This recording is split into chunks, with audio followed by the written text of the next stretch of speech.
그분께서 예루살렘에 가실 때에 사마리아와 갈릴리 한가운데로 지나가시니라.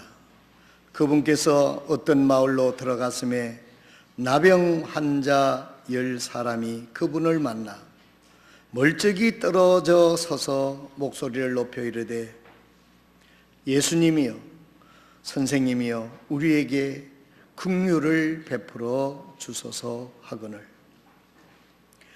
그분께서 그들을 보시고 그들에게 이르시되 가서 제사장들에게 너희 몸을 보이라 하시니 그들이 가다가 정결하게 되니라. 그들 중에 한 사람이 자기가 나온 것을 보고 돌아와 큰 소리로 하나님께 영광을 돌리며 그분의 발 앞에 얼굴을 대고 엎드려 그분께 감사를 드렸는데 사마리아 사람이더라. 예수님께서 응답하여 이르시되 10사람이 정결하게 되지 아니하였느냐? 그런데 그 9사람은 어디에 있느냐? 이 타국인 외에는 하나님께 영광을 돌리러 돌아온 자들을 찾지 못하였도다 하시고 그에게 이르시되 일어나 내 길로 가라. 내 믿음이 너를 온전하게 하였느니라 하시니라. 아멘.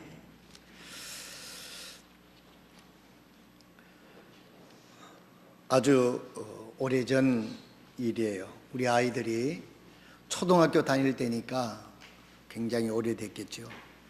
근데 그 장면이 너무 저에게 참 감동적으로 다가와서 제 마음속에 늘 기억하고 있는 그런 장면입니다.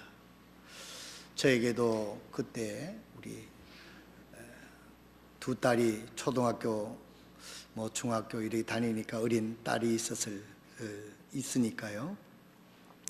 그런데 그 시각장애인 목사님이 무슨 이 공중파 방송인데 가족 노래 무슨 경연대회인가 이런 비슷한 그런 프로그램에 나와서 노래를 하고 그냥 한 가족이 나왔어요. 그런데 특이한 것은 어머니, 딸, 이 시각장애인 목사님이 이제 찬양을 하는데 아주 찬양을 잘해요. 아주. 그래서 그 상을 받는지 그 사회자가 또 특이하니까 또 그 애틋한 마음을 가지고 이런저런 질문을 하는 그런 장면이 있었습니다.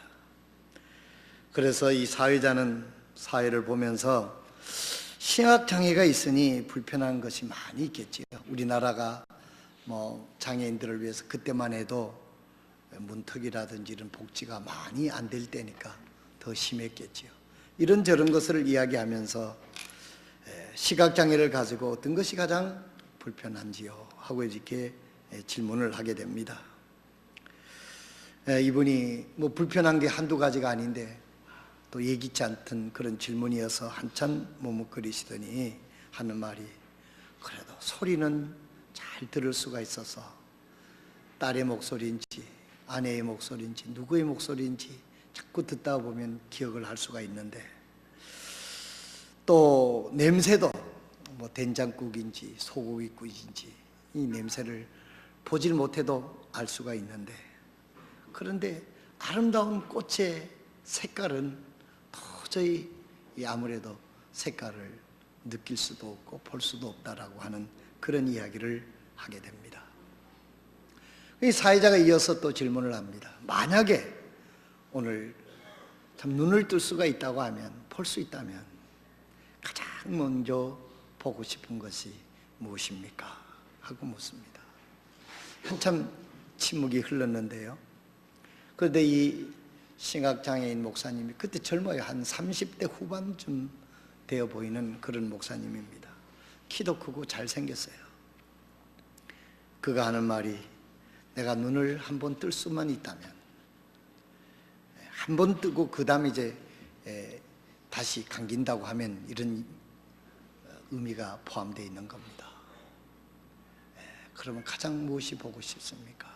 그러니까 천사 같은 아내의 얼굴을 한번 보고, 그리고 내 딸의 예쁜 얼굴을 한번 보고 싶습니다.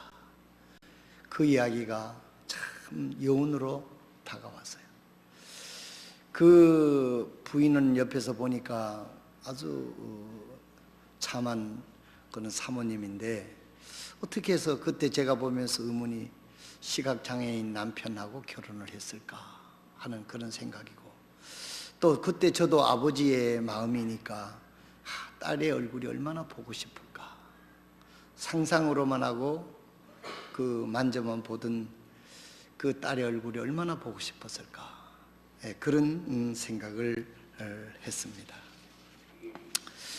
오늘은 우리가 추수감사절입니다. 어떤 분은 아기를 놓고 다른 것 바라지 않고 발가락 10개, 손가락 10개면 오케이다 하는 그런 마음으로 아기를 간호사가 안고 왔는데, 손가락하고 발가락 10개가 다 있느냐고 그렇게 물어봤답니다.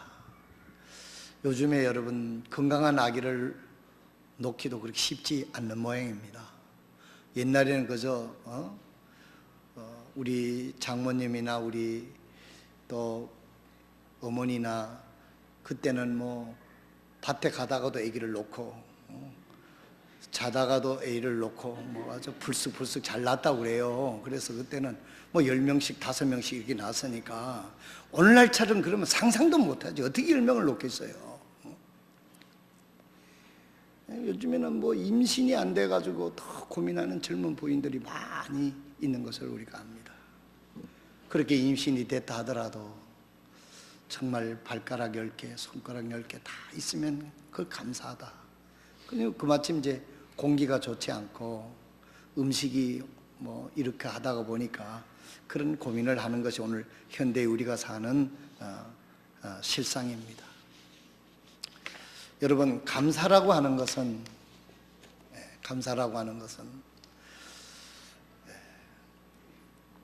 어떤 분은 구약의 무교절 감사를 오늘 우리들이 현실화 할 필요가 있겠느냐? 그건 구약 이야기인데, 물론 그 말 일리가 있습니다. 우리는 신약교회인데 뭐 구약의 그것들을 갖다가 오늘날도 실현할 필요가 있느냐? 일리가 있는 말입니다. 어떤 분은 추수감사절은 미국의 명절인데 오늘 미국 풍수로 우리가 뭐 가져다가 우리가 꼭 지킬 필요가 있느냐? 그것도 일리가 있는 이야기입니다. 추수감사절 유래 우리 교회 성도들은 이미 여러 번 제가 설명을 했으니까 잘 아실 줄로 알고 다시 설명은 하지 않겠습니다. 저는 구약에 있는 것, 우리가 신약교회에서 구약에 있는 것을 우리가 신학적으로 해석할 필요도 있고, 또 기독교 문화적으로 좋은 걸 우리가 받아들여서 하나님께 예배 드리는 게 나쁠 것도 없습니다. 그러나 저희 교회 오늘 추수감사절 예배는 미국의 전통을 우리가 답습하는 것도 아니고, 또 구약에 있는 것을 무교절 지키듯이 우리가 그렇게 하는 게 아니고, 오늘 우리들의 현재적 내 신앙의 고백이 추수감사절이라는 예배를 통해서 하나님 앞에 투영되어야 된다라고 저는 그렇게 믿습니다. 아멘이십니까? 여러분, 오늘 우리가 여기 꽃꽂이를 비쌉니다. 꽃 여러 가지 꽃을 이렇게 꺾어서 이 꽃을 했는데요. 여러분, 이 꽃이 죽었습니까? 살았습니까? 지금 분명 조항 아닙니다. 살았습니까? 죽었습니까? 살았어요? 죽었어요? 그러면 살았다고 하는 의견이 지배적이네요. 미안합니다만 여러분, 틀렸습니다. 잘려져 나왔기 때문에 죽은 거예요. 지금 죽어가고 있는 거예요. 이 살았으면요, 한 달, 2달 계속 있어야 되는데 일주일 지나면은 전부 다 시들시들해서 말라버리는 것입니다. 여러분, 감사라고 하는 것은 내 영혼이 내가 어디에 뿌리를 두고 있는가 하는 내 삶의 고백이고, 내 삶을 하나님 앞에 투영하는 아름다운 모습이라고 여러분 생각하시길 바랍니다. 우리가 구원받아서 하나님의 자녀가 됐으면, 자녀가 되지 못하면 우리가 진정으로 계속적으로 하나님 앞에 감사할 수가 없습니다. 여러분, 추수감사절만 감사하는 예배가 아니에요. 죽은 신앙은 1년 내도록 하다가 추수감사절 한번 그때 감사하고 마는, 그럼 우상적 그런 감사가 되는 거죠. 우리는 그렇지 않습니다. 1년 365일 매 순간순간 우리는 하나님 앞에 감사 예배를 드리는 것이 우리 참된 그리스도인들의 감사 예배인 줄로 그렇게 믿습니다. 오늘 우리는 이렇게 추수감사절 예배를 드리는 것은 추수감사절 날 1년에 한 번 정말 그 추수 때를 기해서 이 모든 것들을 다시 감사하는 마음으로 하나님 앞에 예배를 드리는 것, 이게 오늘 우리들의 추수감사 예배입니다. 추수감사의 정신입니다. 영국 속담에는 감사할 줄 아는 사람에게 감사할 줄 아는 사람에게 베풀어 주는 것은 높은 이자로 빌려주는 것과 같다라는 영국 속담이 있다고 합니다. 오늘 저는요, 여기 이 내용의 말씀을 여러분들이 잘 아시는 말씀입니다. 오늘 여기 10명의 한센 씨올병이라고 그러는데 그 발음도 잘 안 되니까 그냥 오늘은 여러분이 용서하시고 쉽게 나환자, 문둥병자, 여러분 이렇게 생각하시면 이해가 빠를 것 같습니다. 여러분, 그때 당시에는 특별히 이 나환자는 천형이라 그래서 하늘의 형벌을 받았다, 이렇게 생각해서 저주받은 병이라고 생각을 했습니다. 그래서 그 나환자라고 하는 그 형편이 처음서부터 그런 게 아니라 점진적으로 자꾸 그래서 나중에는 아주 형태가 몰골이 아주 비참해서 죽는 병이 이 나병입니다. 그래서 이 나병에 걸리게 되면 그 고향 전체를 떠나야 돼요. 물론 가족에게 떠나야 되고 사랑하는 아들 자식들을 다 떠나고 가야 돼요. 참으로 이 분리되는 거죠. 이 나병은 영적으로는 죄를 상징하기도 합니다. 죄가 되면 분리가 되잖아요. 하나님은 거룩하신 분이기 때문에 죄를 가지고는 하나님과 교제할 수가 없어요. 그래서 죄는 분리를 의미합니다. 이 나병이라고 하는 것은 참 비참한 것이죠. 이런 나병 환자, 여러분 여기에 대해서 길게 설명하지 않아도 여러분들은 그들의 실태를 잘 아시고 있을 것입니다. 하루는 예수님께서 그 마을에 들어가시려고 하는데 그 마을에 들어가지도 못하고 마을 바깥에서 이리저리 생명을 부지하고 정말 짐승처럼 던져주는 음식을 먹고 살아가는 나환자 10명을 만나게 됩니다. 여기에 13절에 보면 이들이 목소리를 높여서 있는 목소리를 다해서 간절하게 부르짖는 내용입니다. 이들도 저들이 나병 환자니까 건강에 대해서 너무나 절실했을 것 같아요. 의사도 고칠 수 없고 사회도 가족도 나를 더 이상 돌봐줄 수가 없는 형편에 오직 예수님은 모든 질병을 고치시고 또 하나님이시 같으니까 여기 있는 나병 환자들은 예수님이 온다는 소식을 듣고 이것이 자기에게 주어진 최대의 기회라고 하는 것을 이 나환자들은 생각을 한 것 같습니다. 그래서 예수님을 부르짖었어요. 죽기 살기로 부르짖은 것 같습니다. 여러분, 우리가 참 은혜로 예수 그리스도의 복음을 통해서 쉽게 구원받는 사람들이 많이 있습니다만은 또 어떤 분들의 간증을 들어보게 되면 이 교회 저 교회 떠돌아다니고 뭐 이것저것 다 어떻게 하면 구원받을 수 있을까 하고 노력을 기울이다가 그 구원의 해답을 얻지 못하고 있다가 여기 복음적인 교회에 와서 성경적인 교회에 와서 구원의 길을 성경을 통해서 확실히 알려주고 구원받아서 그렇게 기뻐하는 모습들을 예전에는 좀 볼 수가 있었습니다. 복음이 희귀해졌을 때 그렇습니다. 지금은 모든 교회들이 다 이 복음만으로는 모두들 그것을 잘 알고 있어서 너무나 잘 알아서 뭐 구원파까지 등장하는 이런 시대니까요. 그래서 이 나환자들은 예수님이 지나간다는 소식을 듣고 목소리를 높여, 그런데 이것은 정말 피를 끓게 하는 간절함이 다 섞여 있는 간절하게 예수님을 찾는 그런 모습이었습니다. 예수님은 그들을 지나갈 수가 없었어요. 예수님의 발걸음을 멈추고 그들을 주시하고 있었을 때 예수님이여, 선생님이여, 우리에게 긍휼을 베푸소서. 예수님께서 그들을 보시고 그들에게 말합니다. 너희는 가서 제사장에 가서 내 몸을 보이라. 단지 예수님께서 말씀하신 말씀은 그 말씀뿐이었어요. 여러분, 참 여기서요, 간절함과 믿음이 무엇인지를 여기서 극명하게 보여줍니다. 그 말을 믿고 지금 현재로는 문둥병이 나아지는 것도 아니고 아무런 변화가 없는데 그 예수님에게 정말 가라고 하니까 이거 정말 가야 되나 안 가야 되나 얼마나 망설여졌겠습니까? 여러분 안 그러겠어요? 여러분 교회 올 때도 오늘 교회를 가야 되나 안 가야 되나 망설이다 오게 되면요, 그 다음에 여러분 각자 상상하시기 바랍니다. 그런데 여기 10명의 나환자는 어떻게 얘기를 합니까?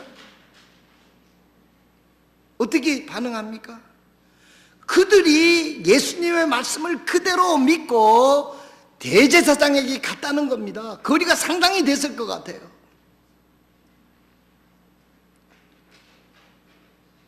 이게 믿음입니다.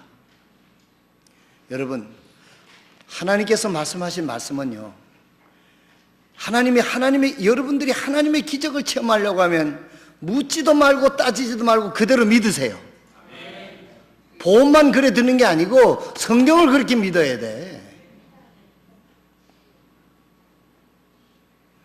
지난번에도 말씀을 드렸습니다만 이 하나님의 말씀인데 우리가 깨우치고 이해하고 분석해가지고는 도저히 믿을 수가 없어요. 이 성경은 역설적인 게 많기 때문에. 아니, 동정녀 처녀가 아들을 낳는다는 게 말이 되는 이야기입니까? 성령의 역사 아니고는 못 믿는 거예요. 믿음이 아니고는 못 믿는 겁니다. 그렇기 때문에 여러분, 성경을 이해하려고 하지 말고 믿으십시오. 믿으면 성령님께서 그 진리를 알려주는 거예요. 그때 무릎을 치고 이마를 치고 이거였구나 하고 하나님이 알려줘야 아는 거지. 그렇게 똑똑하지 않는 두뇌를 가지고 성경을 이해하려고 하니까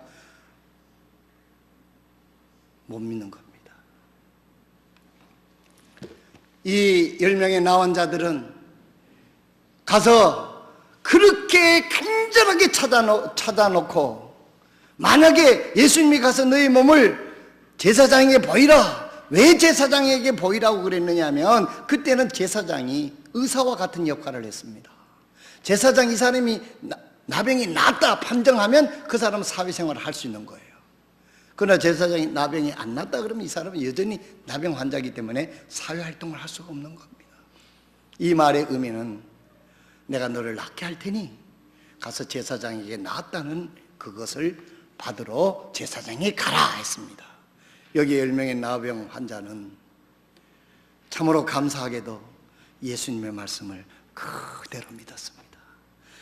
그대로 믿고 그대로 순종했습니다. 그리고 행동으로 달려가서 제사장에게 갔습니다. 그 제사장 그 문 앞에 들어가는 그 순간, 그때까지는 달려가니라고 정신이 없었어요. 가는 순간에 내가 상상할 때는 손을 보니까 손이 멀쩡해진 거예요. 옆에 있는 문둥 환자 같은 친구를 보니까 전에는 눈이 하나가 이렇게 됐는데 눈이 또렷또렷한 거예요. 또 옆에 있는 친구 보니까 입이 막 이렇게 삐뚤어 떨어졌는데 바로 된 거예요. 문둥병자가 나은 거예요. 할렐루야. 여러분, 하나님의 말씀은, 이 성경은 하나님의 말씀이기 때문에요, 그 말씀을 마음을 다해서 순종하고 믿고 행하면 하나님의 기적을 체험할 수 있습니다. 오늘 우리가 이 귀한 하나님의 말씀을 가지고 있으면서도 이 하나님의 말씀을 그저 지적으로 동의나 하고 그럴 것이다 이렇게 생각을 하고 행동으로 옮기지 않으니까 우리에게는 아무런 변화가 없고 아무런 느낌이 없고 아무런 하나님의 기적에 참여할 수가 없는 것입니다. 오늘 우린 추수감사절 예배를 통해서 10명의 나환자의 이 귀한 믿음을 우리도 보고 하나님 예수님의 말씀에 순종하는 저와 여러분이 될 수 있으면 얼마나 좋겠습니까? 그래서 이들이 대제사장 앞에 제사장 앞에 가서 이제 자기들이 몸이 깨끗한 것을 알고 얼마나 기뻤겠어요. 얼마나 기뻤겠어요. 그런데 우리가 생각할 때는, 상식적으로 생각할 때는 10명이 그들의 비참했던 그 과거를 생각하고 이렇게 깨끗하게 나와서 가족에게 돌아갈 수 있습니다. 사회활동을 할 수 있습니다. 이제는 자기들이 정말 꿈을 펼칠 수 있는 새 소망, 새 희망을 줬으면은 이런 소망을 주신 예수님에게, 그토록 부르짖었던 예수님에게 달려가서 예수님 감사합니다 하고 찬양을 드리고 감사를 해야 될 텐데, 오늘 우리 본문 말씀을 보게 되면 그 중에 달랑 사마리아 사람 한 명이 예수님에게로 돌아와서 감사를 했다는 내용이 오늘 본문 말씀입니다. 예수님께서도 이것이 너무나 의아해서 이렇게 말씀합니다. 너희가 다 10명이 다 나음을 입지 않았느냐? 10명이 다 깨끗해지지 않았느냐? 나머지 9은 어디 있느냐? 예수님의 질문입니다. 오늘 우리는, 오늘 어쩌면 여기에 있는 9명 속에 내가 속해 있지 않는지, 아니면 내가 그 은혜에 감사해서 하나님 앞에 돌려온 그 사마리아와 같은, 이방인과 같은, 왜 여기서 보면 그가 이방인이었다라고 하는 이야기는 뭐냐면, 이방인은 그때 당시에 유대인들 사회에서는 그렇게 존중받지 못하는 사람이에요. 그리고 유대인이라는 것은 뭐 어렸을 때부터 성경을 배우고 하나님에 대해서 배웠던 사람들이에요. 그러면 그들이 성경적 지식이 있고 구약의 성경적 지식이 있고 하나님에 대한 기본 믿음이 있었다고 하면 먼저 하나님이신 예수님 앞에 나와서 감사하는 것이, 이거 아주 기본적인 상식인데도 불구하고 너희들이 그토록 무시하고 성경도 모른다고 하던 저 이방인들은 와서 나에게 감사하지 않느냐, 이겁니다. 여러분, 믿음의 측정은요, 내가 성경을 많이 알고 있다고 논하고 따지고 비평하는데 그게 그것으로 믿음의 측정하는 게 아닙니다.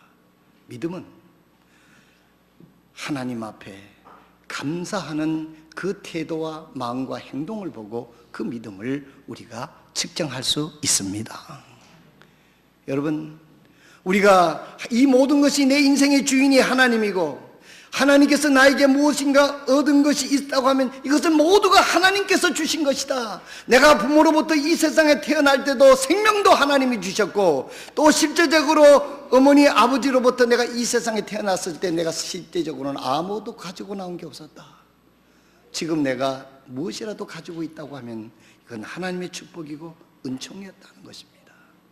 그래서 내 인생의 주인이 하나님인 것을 알고 늘 하나님께 감사하고 늘 찬송하면서 늘 감사하면서 하나님의 뜻을 따라 살아가는 사람들이 믿음이 좋은 사람 아닙니까?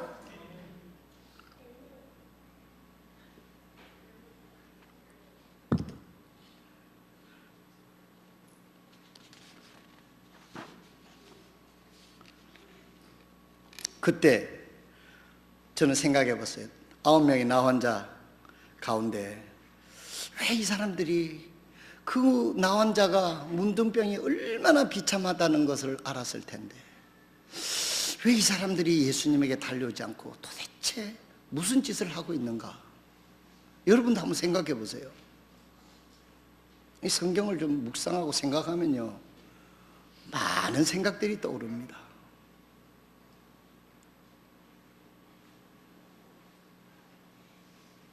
어떤 사람은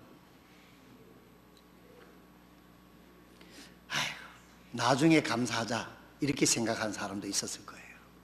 지금은 이 기쁜 소식을 아내에게 보여주고 자식에게 보여주고 부모에게 보여주고 나를 무시하던 사람들에게 가서 내가 나았다고 이렇게 얘기하고 싶었을지 모릅니다. 그리고 예수님이 얘기해야 나중에 가서 하면 되지 이렇게 생각했을지도 모릅니다.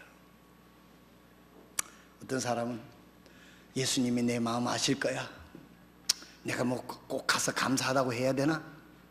예수님은 하나님인데 내 마음 아시지. 이러고 감사하지 않았을지도 모릅니다. 중요한 문제는 그 감사가 진정으로 예수님이 하시고 하나님이 하셨다고 하는 이 사실을 행동으로 표현하지 않았다고 하는 것이 이 9명의 문제였다는 것입니다. 성경에는요, 말로 믿고 생각으로 믿는 사람 수없이 많이 있습니다. 그러나 그런 분들에게는 역사가 일어나지 않았습니다. 한 번은 예수님의 제자들이 그 가네사렛 호수를 배를 타고 가는데 예수님이 밤 사경기에 턱 나타났어요. 그랬더니 베드로가 저기 예수님이다 그랬어요. 제자들이 전부 다 예수님이다 그랬어요. 그 중에 베드로가 뭐라고 얘기합니까? 예수님, 나도 예수님처럼 물 위에 걷고 싶습니다. 예수님이 아서라 애끼놈 이렇게 얘기했습니까? 아니요. 오너라, 컴온, 오르라 그랬어요. 그런데 베드로 어떻게 했어요? 풍덩 뛰들어갔습니다. 꼬르륵 했습니까? 성경에 보면 그가 배 물 위를 걸었다고 기록이 되어 있습니다. 여러분, 내가 오라 그런다고 왔으면 물에 빠집니다. 예수님께서 오라고 했기 때문에 그 예수님을 믿고 그 순종했었을 때 베드로는 물을 걸을 수 있는 은혜를, 축복을 누렸던 것입니다. 예수님께서 이렇게 하신 이유가 뭐겠습니까? 너희가 무슨 말이든지 불가능하게 보이는 말일지라도 내 말에 순종했을 때 나는 하나님이니까 놀라운 기적의 역사를 너희들이 체험할 수 있을 것이다. 그래야만 너희들이 상상도 할 수 없는 구원의 길을 받아들일 수 있으니까 예수님께서 그런 기적을 체험하도록 하셨던 것을 볼 수가 있습니다.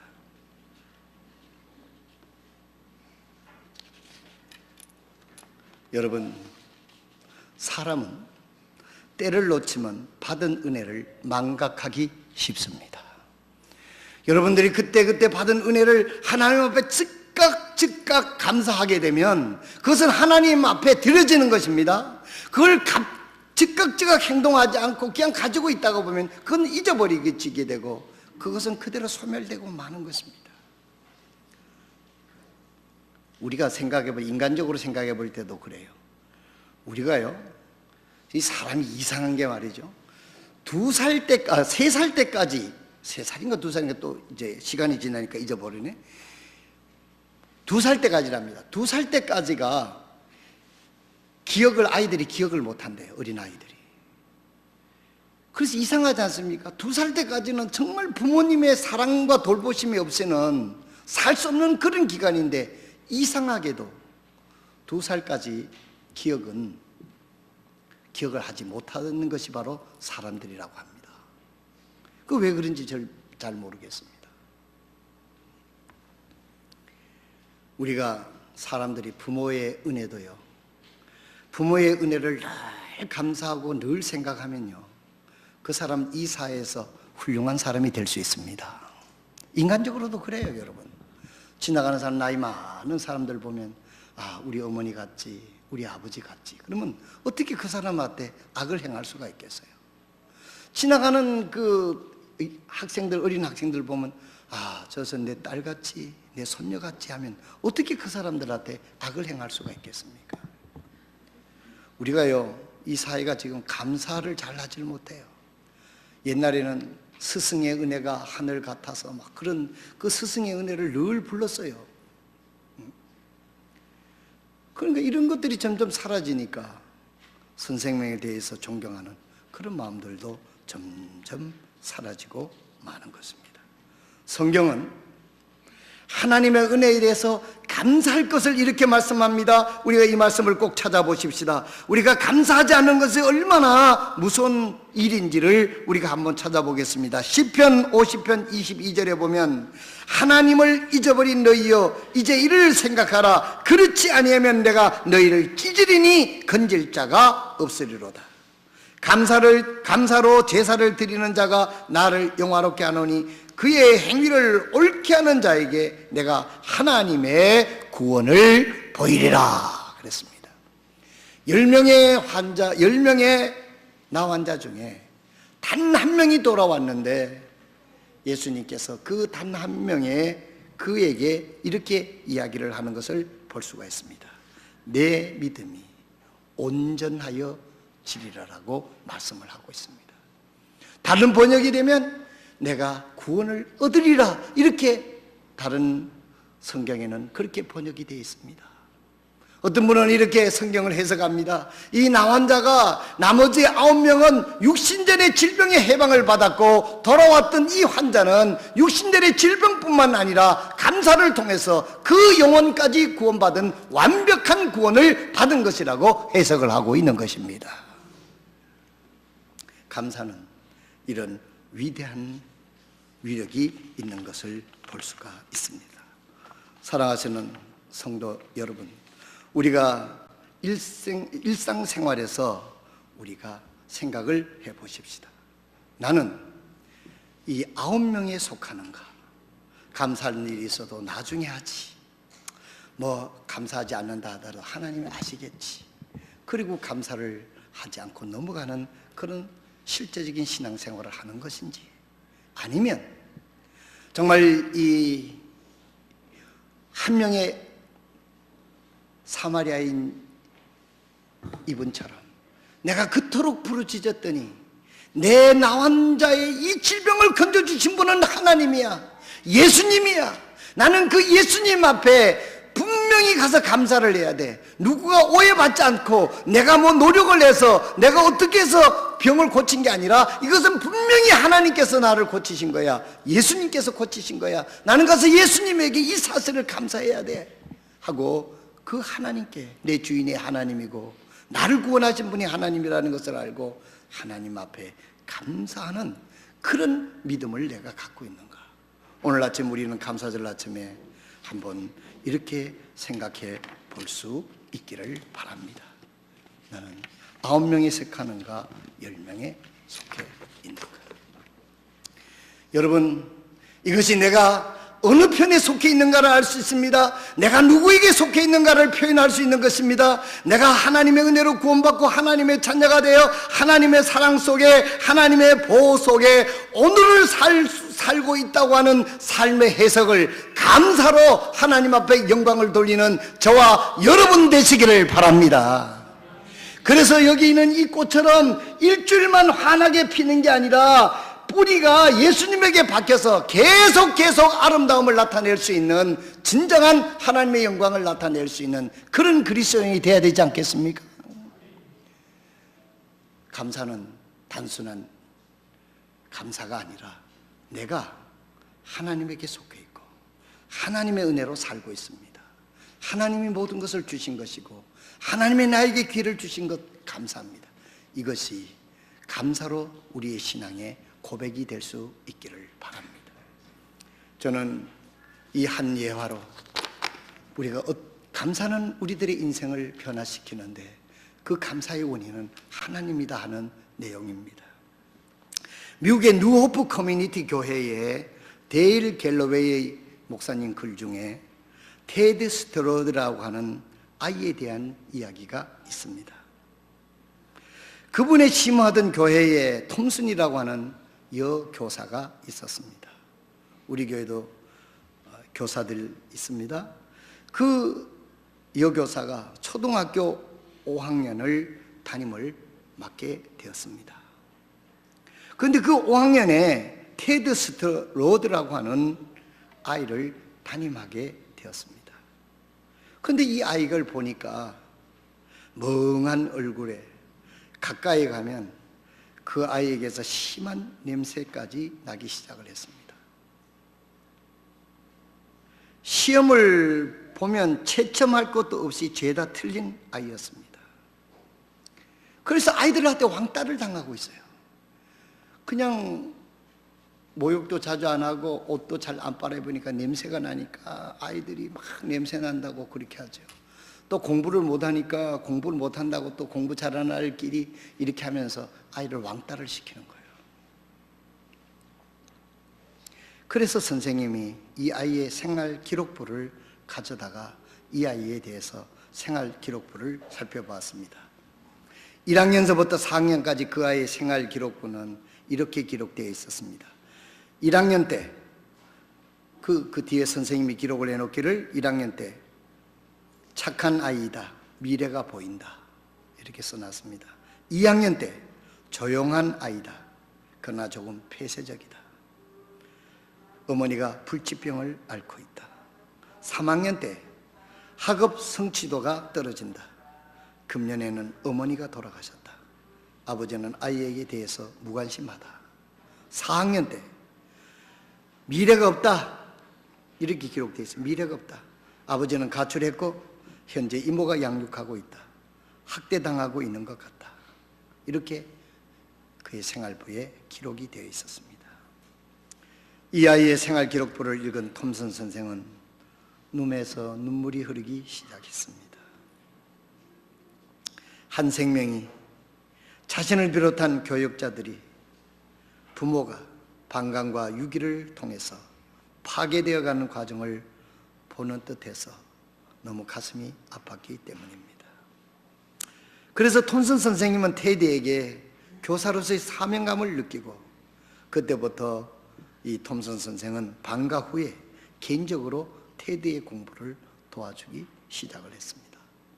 학교를 마치고 다른 사람 선생들 다 가고 그 남아서 교실에서 부족한 수업을 가르치고 사랑으로 어머니 역할을 하게 된 것입니다. 이제 한 해를 마무리하는 성탄절이 되었습니다. 미국에서는 성탄절에 아이들이 선생님에게 선물을 하는 풍습이 있는데, 모든 아이들이 선물을 가지고 오고 아이들이 보는 앞에서 선생님이 일일이 그 선물을 풀어 봅니다. 그러다가 이제 테디 차례가 되어서 테디가 가져온 선물을 열었습니다. 그 안에 가짜 다이아몬드 목걸이와 손때가 가득히 묻은 쓰다만 싸구려 향수가 들어있었습니다. 가짜 목걸이에는 알까지 여러 개 떨어져 나간 형편없는 상태였고, 향수는 거의 비어서 밑에 조금 있는 그 향수였습니다. 아이들은 테드의 선물을 보고는 평소 멍청했던 테드가 형편없는 선물까지 했다면서 조롱하면서 비웃기 시작했습니다. 그때 톰슨 선생님은 많은 아이들이 보는 앞에서 그의 목걸이를 직접 목에 걸면서 이렇게 말했습니다. 야, 너희들 예쁘지 않니? 나 이런 목걸이가 제일 좋더라. 그리고 향수를 이렇게 뿌리면서 아주 내가 좋아하는, 가장 좋아하는 향수야. 테드, 고마워. 최고의 성탄절 선물이야. 하고 이렇게 말을 했습니다. 그러자 비웃고 조롱하던 아이들은 금세 조용해졌고, 테드는 톰슨 선생님 품에 안기며 이렇게 말했습니다. 선생님, 고맙습니다. 그 목걸이는 생전에 어머니가 하시던 목걸이에요. 제가 어머니가 보고 싶을 때 늘 그 목걸이를 만지고 하는 목걸이입니다. 향수도 어머니가 뿌리던 향수예요. 그 향수를 뿌려주셔서 감사합니다. 선생님 앞에서 엄마 냄새가 나서 좋아요. 그리고 그 성탄절을 마쳤습니다. 그리고 그 일이 잊혀졌습니다.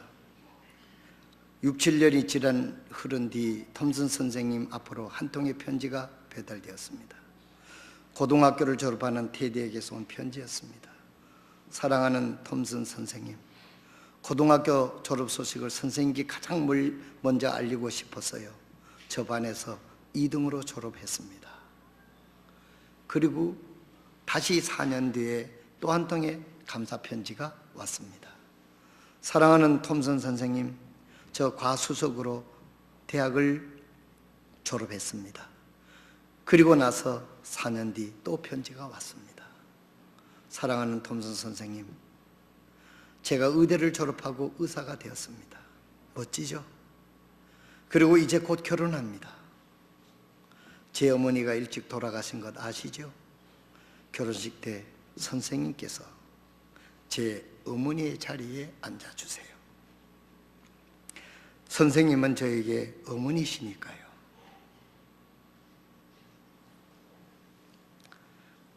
사랑은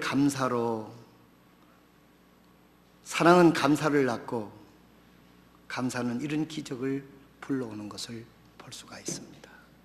이 테드라고 하는 소년에게 이 선생님은 사랑을 베풀었고 그리스도의 사랑을 베풀었고 이 테드는 그 사랑에 대해서 감사로 보답을 했던 것입니다. 그에게는 놀라운 기적이 일어나서 그 인생에 소위 말하는 승리라는 성공을 했던 것입니다. 여러분, 우리가 어떤 한 사람에게 받은 사랑을 표현을 할 때도 이런 기적이 일어나는데 우리를 사랑하시고 독생자를 주신 그 하나님이 나의 주인이 되신 그 하나님 앞에 감사를 표현하게 되면 하나님은 우리에게 어떤 기적을 주시겠습니까? 나와 자가 나음을 없는 기적 같은 우리의 삶에 하나님께서 우리를 통해서 위대한 역사를 이루시는 감사하는 인생이 되고 감사하는 그리스도인이 되어 하나님의 역사를 이 땅에 나타내는 저와 여러분 되시기를 주님의 이름으로 축복합니다. 오늘 아침 우리 각자가 물어보시기 바랍니다. 나는 하나님으로부터 구원을 받고 그 수천 은혜를 받고 있으면서 마치 9명처럼 나중에 하고 마음으로 하면 된다 하고 실천하지는 않았습니까? 아니면 여기에는 사마리아의 사람들로부터 성경도 모른다고 질시를 받고 있던 그에게 그 사마리아인처럼 하나님의 은혜가 너무나 분명하고 뚜렷해서 그 하나님 앞에 감사를 분명히 할 수 있는 그런 인생으로 살고 싶습니까? 이 시간 오늘 우리 조용히 머리 숙이고 하나님 앞에 감사 기도를 드리는 시간을 가질 수 있기를 바랍니다. 오늘 사랑하시는 여러분, 여러분은 인생을 불평하며 살고 있습니까? 감사하며 살고 있습니까? 불평은 불행을 가져오고 감사는 행복을 가져온다는 말이 있습니다. 오늘 말씀에 의하면 하나님의 사랑에 대한 감사는 사람을 변화시키고 기적이 일어난다는 것을 우리가 한 일례로 보았습니다. 오늘 주님께서 말씀하신 10명의 나환 자들 중에 9명은 주님께로 돌아오지 않았습니다. 1명은 주님께 돌아와서 감사했습니다.